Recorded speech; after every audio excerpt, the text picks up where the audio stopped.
Aujourd'hui, je parle de cette sensation de se sentir seul, même lorsqu'on est entouré. D'avoir l'impression qu'on ne parle pas la même langue que les autres, ou que les autres ne parlent pas notre langue, et qu'on se retrouve pas compris ou accepté comme on est, et que l'on doit régulièrement porter un masque pour pouvoir s'adapter au monde qui nous entoure. Lundi 15 juin.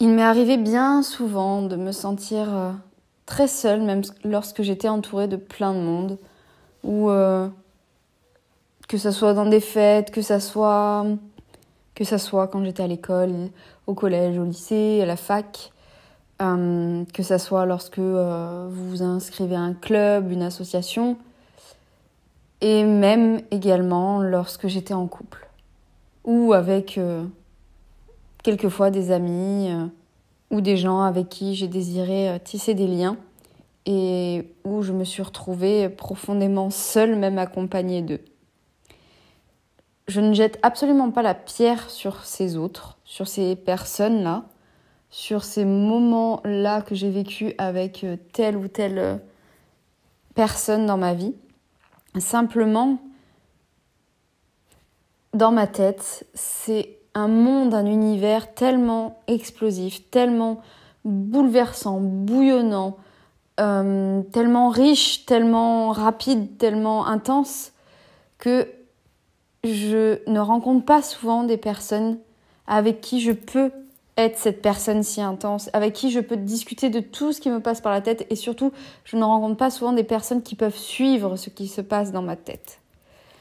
Alors, je suis quelqu'un qui s'est très bien adapté également parce que j'ai un métier où je rencontre plein de personnes en tant que psychologue, et donc forcément, je suis dans mon discours adaptée à chaque personne. Ça m'a en fait permis ce côté étrange que je ressentais de moi dans ce monde, et ce côté différent des autres personnes qui m'entouraient m'a permis en fait de mettre en place une sorte de camouflage, un côté caméléon où je pouvais m'adapter à chaque personne que je rencontrais, quelle qu'elle soit, et que ça soit d'un milieu social aisé, pauvre, moyen, que ça soit quelqu'un plutôt dans l'intellectuel, que ça soit quelqu'un qui n'est pas forcément un côté intellectuel, que ça soit quelqu'un qui ait plus besoin de parler avec les émotions, ou qui ait besoin de parler avec la tête, qui ait de l'humour, pas de l'humour. Et en gros, je sais m'adapter à chaque personne. Ce qui fait que dans mon métier, c'est un véritable atout. Ce qui fait que je peux recevoir à peu près toute personne et pouvoir accompagner chaque personne. Alors bien sûr, après, il y a le lien, il y a la confiance, il y a si la personne se sent bien avec moi, si moi je pense pouvoir lui apporter quelque chose.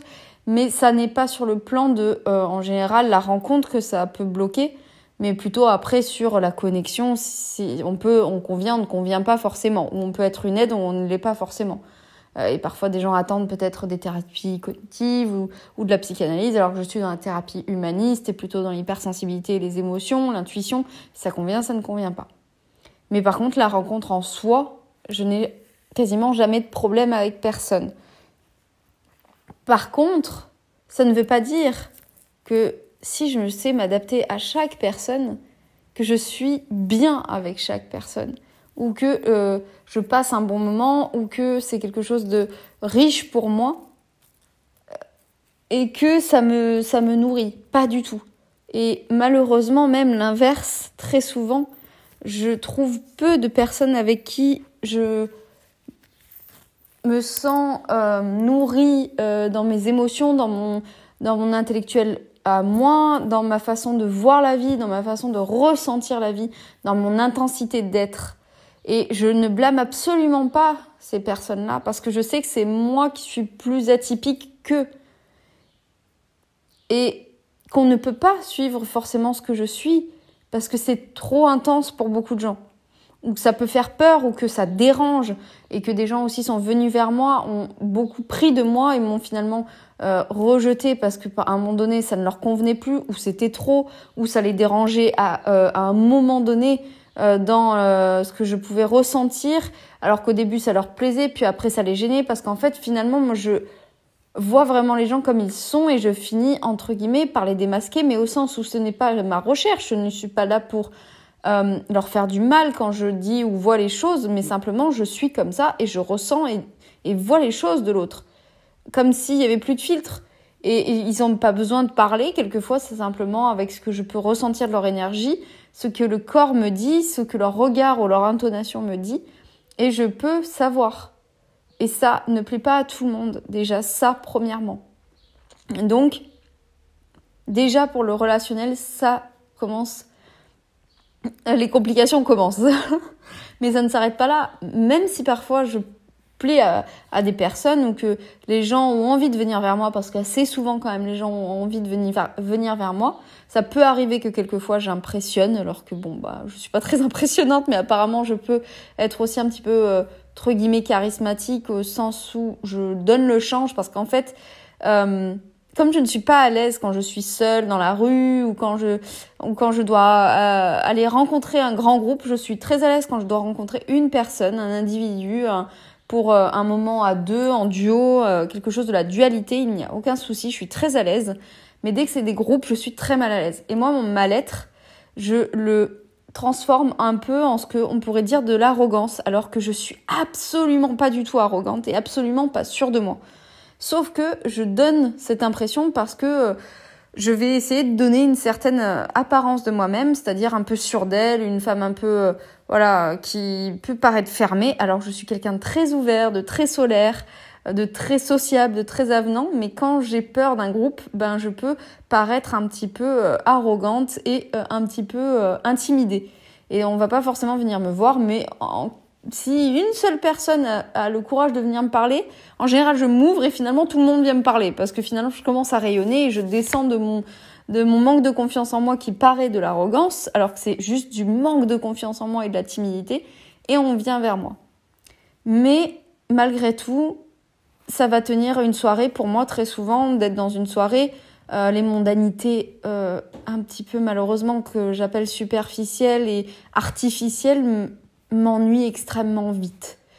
Comment ça va, tu t'appelles comment, tu fais quoi dans la vie, t'as quel âge, c'est quoi ton métier, qu'est-ce que tu voudrais faire plus tard, machin, t'as envie d'enfant, est-ce que t'es marié, est-ce que t'as un copain, est-ce que... Oh là. Et je suis là, mon Dieu, quand est-ce que je pars ? Je m'ennuie. Et c'est à moi que j'en veux. Entre guillemets, j'en veux, c'est pas non plus à moi que j'en veux en fait pas vraiment à personne. Simplement, c'est difficile pour moi.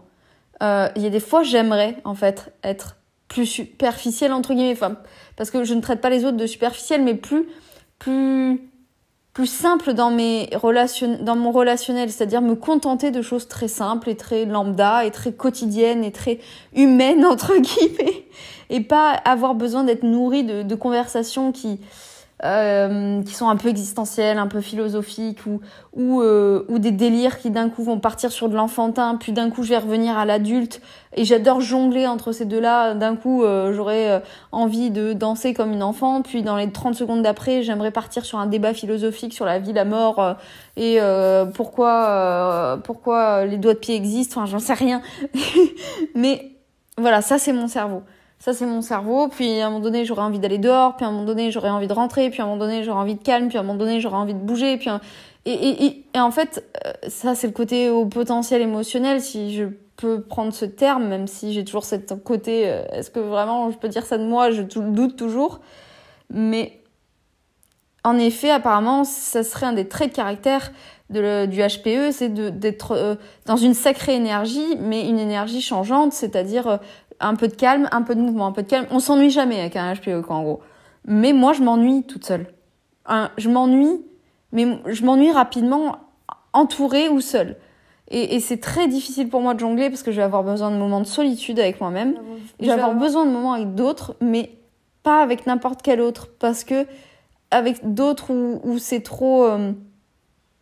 bah, enfin, où c'est trop des choses, bah, viens, on sort, on boit un coup, on va en boîte, tout ça, c'est pas mon monde, en fait. C'est ça, j'y arrive pas, ça m'ennuie, ou on parle, voilà, des achats qu'on va faire prochainement, d'une maison, d'une voiture. Oh là là, alors ça, si vous me parlez d'achat maison, pré-immobilier, trucs comme ça, mais alors là, j'ai juste envie de crever sur place. Ça m'intéresse absolument pas, je n'y comprends rien, c'est un monde. J'aimerais que quelqu'un s'occupe de tout ça, qu'il y ait un service, un SAV qui s'occupe de toutes ces merdes administratives, paperasse, achats, oh là là, non, pas ça. Et le problème, c'est que plus je vieillis, plus on tombe dans ce genre de... Alors avant, c'était des questionnements beaucoup trop jeunes pour moi dans le côté enfantin et un peu puéril de la boîte et de la drague. Et puis là, maintenant, on est passé... je passe dans une tranche d'âge où on est en train de se marier, de faire un enfant, de faire un achat immobilier, un prêt de... Oh, et ça m'ennuie tout autant. Et forcément, les gens qui ne sont pas avec cette intensité émotionnelle et de questionnement se disent mais qu'est-ce que t'attends alors comme conversation ? Qu'est-ce que tu veux ? Et moi, je sais très bien ce que je veux au fond de moi, mais je sais très bien que les autres ne comprendront pas forcément. Et donc, je me retrouve très souvent seule, même entourée. Et pourtant, quand je suis toute seule trop longtemps, je m'ennuie aussi. Et parce qu'avec moi-même, ça devient dévorant aussi au bout d'un moment de n'être que dans moi-même, dans ma tête, et de ne pas pouvoir partager ce que j'ai aussi en moi, parce qu'un HP a besoin de partager, a besoin que ce qu'il a dans la tête soit utile, serve, et une vraie utilité dans la vie.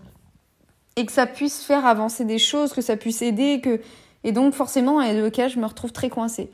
Et petit à petit, je me suis demandé, mais qu'est-ce qui peut m'aider ? Qu'est-ce qui peut me sortir de là ? Et ça, c'était beaucoup quand je ne savais pas que j'étais HPE.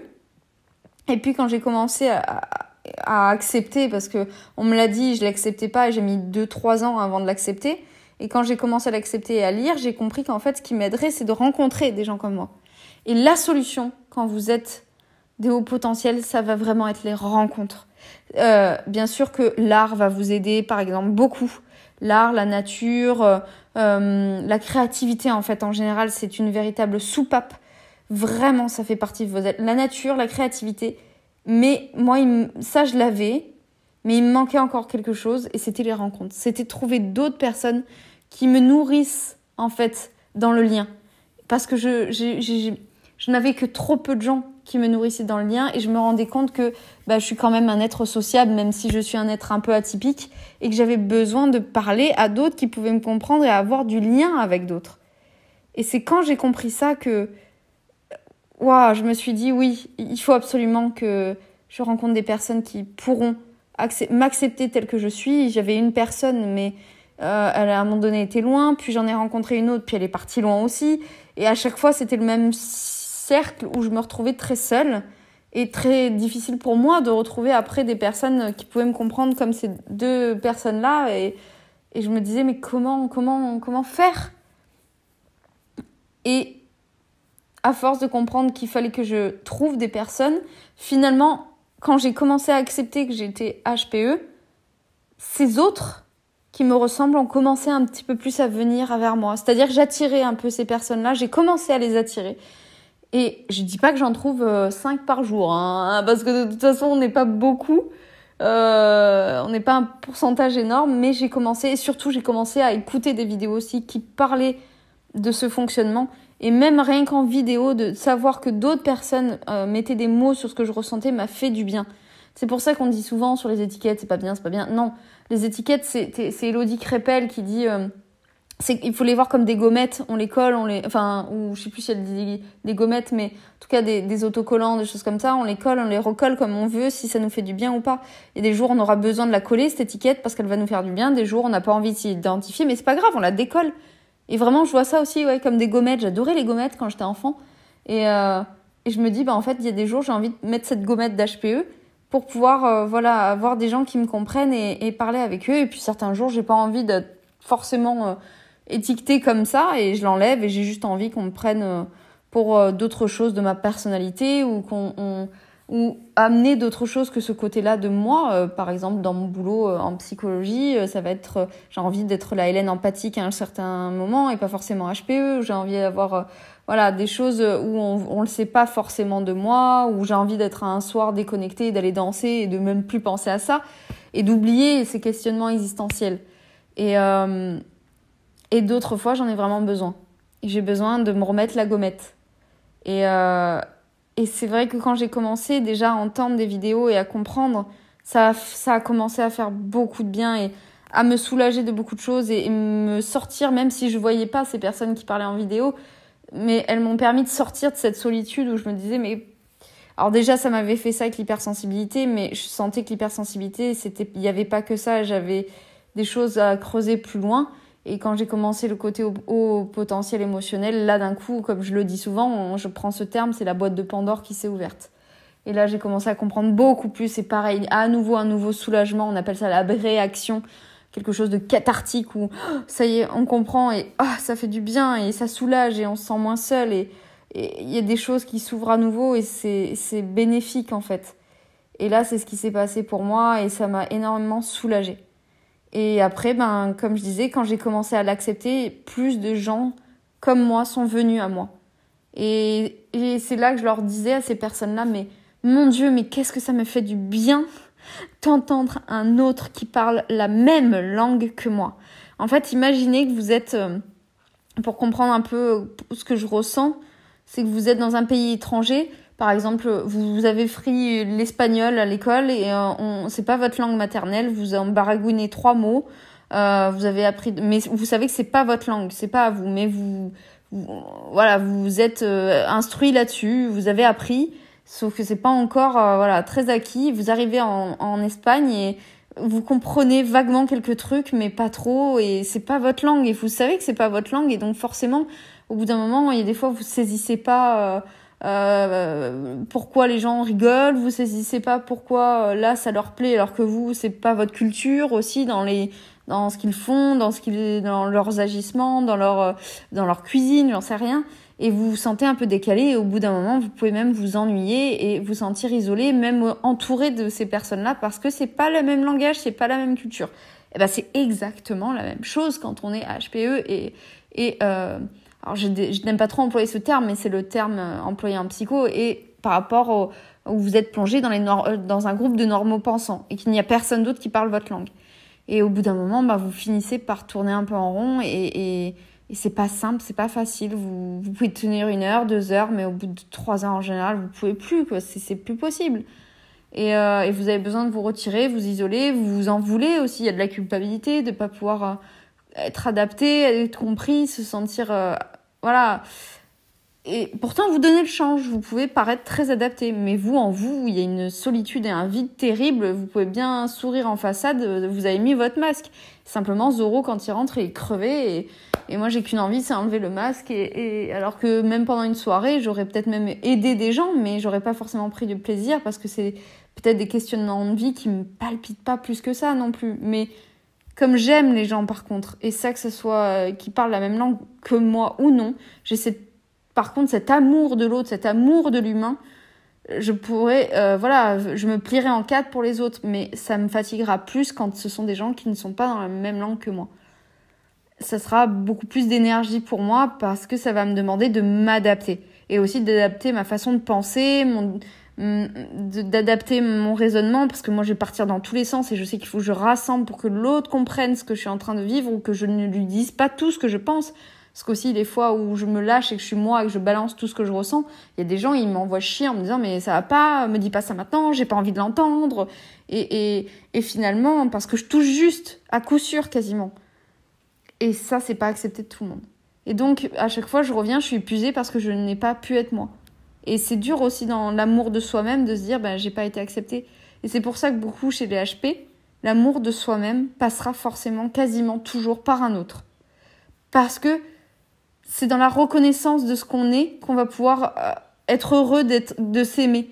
Parce que c'est tellement pas souvent qu'on est accepté et aimé pour ce qu'on est que c'est cet autre qui nous ressemble, où on va se voir là pour une fois, enfin en symbiose, presque en miroir, et que ça va faire du bien, et que là on va pouvoir se dire, là je me suis aimée parce que on m'a reconnue.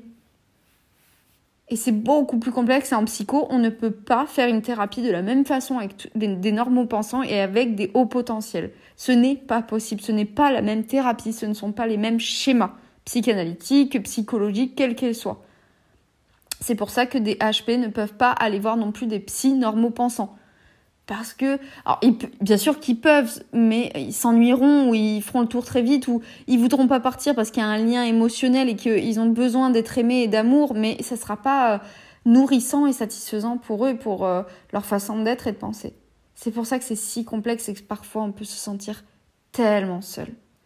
Mais vraiment, le jour où vous rencontrez des gens qui vous parlent de la même façon, mais quel bonheur. Et là, d'un coup, vous allez voir des conversations qui fusent dans tous les sens. On se parle presque l'un sur l'autre, mais on a le temps de comprendre ce que l'autre dit quand même. Donc ça peut matcher et on a le temps d'écouter parce qu'on entend même si on se parle par-dessus. Et puis on fait les mêmes liens et on va aux mêmes vitesses. Et en fait, on vit des choses hyper similaires. Et ça explose de bonheur en nous. Ça fait sens.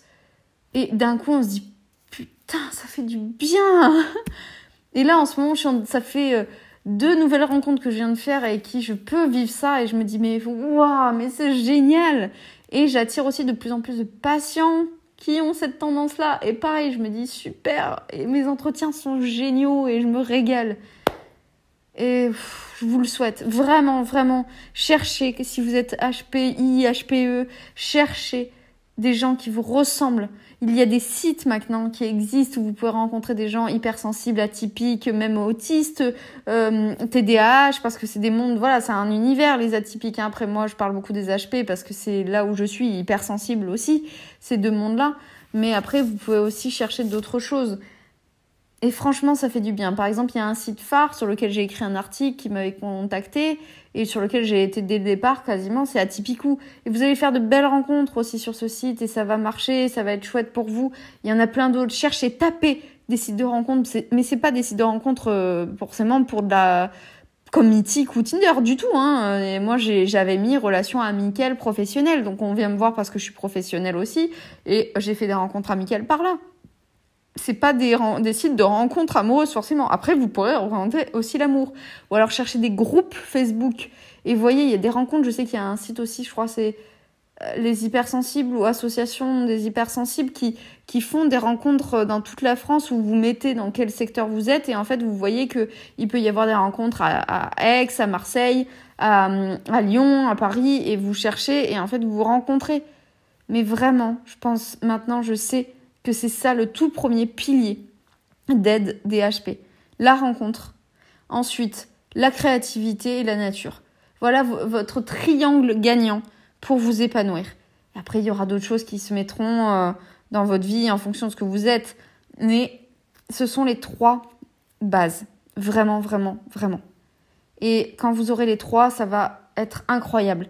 Et même quand vous aurez les 3, par exemple, une rencontre vous permettra peut-être de mettre en place un projet créatif avec une personne, ce qui va faire encore plus explosion parce que vous allez parler la même langue et vous allez être créatifs ensemble. Et chacun apportera sa pierre. Alors après, c'est peut-être plus difficile quand c'est 2 HPE ensemble parce que il va falloir que l'émotionnel se tempère, mais ça peut le faire. Et HPI, HPE aussi, c'est des duos de fous. Vraiment, allez-y, puis... Voilà, il va émerger plein de choses. Et c'est ça dont je voulais vous parler aujourd'hui, de ces moments de solitude qu'on peut vivre, et très souvent, même quand on est entouré, et puis seul aussi, quand on en a marre de tourner dans notre tête, mais qu'on n'a pas de personne à qui vraiment se confier comme on est nous. Heureusement, moi, j'avais un membre de ma famille qui me comprenait, à qui je pouvais me confier, mais j'avais besoin aussi d'amis qui ne soient pas un parent. Donc c'était ça qui me manquait énormément et depuis quelques temps ça a commencé à venir et je sens le bonheur que ça me renvoie et là je vais voir une personne justement et faire des projets avec elle et je vois à quel point ça me donne une force et une énergie, cette symbiose avec cette personne, ça me donne un élan incroyable. Voilà, c'est super de se dire je suis entourée maintenant et on va me comprendre et je vais faire plein de choses, plein de belles rencontres et là depuis ça moi je revis, moi qui ai vécu des périodes depuis 2 ans de grande solitude, de grand vide, et que j'ai perdu aussi des amis à un moment donné qui pouvaient me comprendre, qui sont partis loin, et qui étaient les seuls qui me comprenaient, et que ça a été très très difficile émotionnellement, parce que l'HP a besoin de symbiose avec un autre. Et là, voilà, je retrouve à nouveau des gens avec qui je peux être en lien fort, ou même en symbiose avec cette personne que je vais rencontrer, que je vais voir sur Paris dans pas longtemps. Et ça nourrit, ça fait du bien, ça bouscule. Et puis même celle qui est loin et que j'aime de tout mon cœur et qui, pareil, j'ai une symbiose incroyable, et heureusement qu'il existe aussi, malgré tout, Skype, Facebook, et qu'on peut communiquer encore. Et dès qu'on peut pas se parler pendant 3 semaines, quand on se parle, mais c'est fou. Tout coule, et d'un coup, c'est dingue. On peut parler 1h30, on s'ennuiera jamais. Et c'est ça que moi je chéris et qui est si important, c'est que on peut tellement s'ennuyer très très très très très vite. C'est mon grand drame de vie de m'ennuyer très vite, que ça soit dans le professionnel, dans le personnel, dans le relationnel, amoureux ou amical, ou de rencontres. Et quand on trouve des gens avec qui on parle la même langue, on va pas s'ennuyer. Ça, c'est un vrai cadeau. C'est le plus beau cadeau que je peux avoir dans la vie, c'est de rencontrer des gens avec qui je ne m'ennuie pas et avec qui ça explose, et que les émotions sortent, et que les projets arrivent, et que la créativité bouscule. Waouh! Et ça, c'est un feu d'artifice incroyable, et je vous le souhaite de tout mon cœur. Ouf! Ah, ça faisait longtemps que j'avais pas vidé. Ça faisait longtemps, Hélène, là, que t'avais pas fait un podcast, parce que j'ai eu des problèmes d'ordinateur. Je n'avais plus d'ordinateur, plus de quoi monter mes podcasts. Mais ça y est, ça va reprendre, et je suis très contente. Et bientôt, je vais commencer des interviews de personnes, et ça va être génial, parce que je vais justement demander à des personnes de venir sur mon podcast. Et là, je vais me régaler justement et me nourrir de super rencontres et de discussions enrichissantes et palpitantes, et j'ai hâte. Bon, sur ce, Hélène, c'est super que tu te sois remis sur les podcasts. Ça, tu vois, encore, comme ça te fait toujours du bien. J'ai le sourire aux lèvres, mais un truc de dingue, et de tout ce qui arrive, et je suis trop heureuse. Et voilà, je te dis à un prochain podcast, Hélène. Et puis, continue, accroche-toi. Tu n'arrête pas ces podcasts, ça te fait trop du bien. Et puis, comme d'habitude, prends bien grand soin de toi, et surtout, prends bien soin des autres aussi.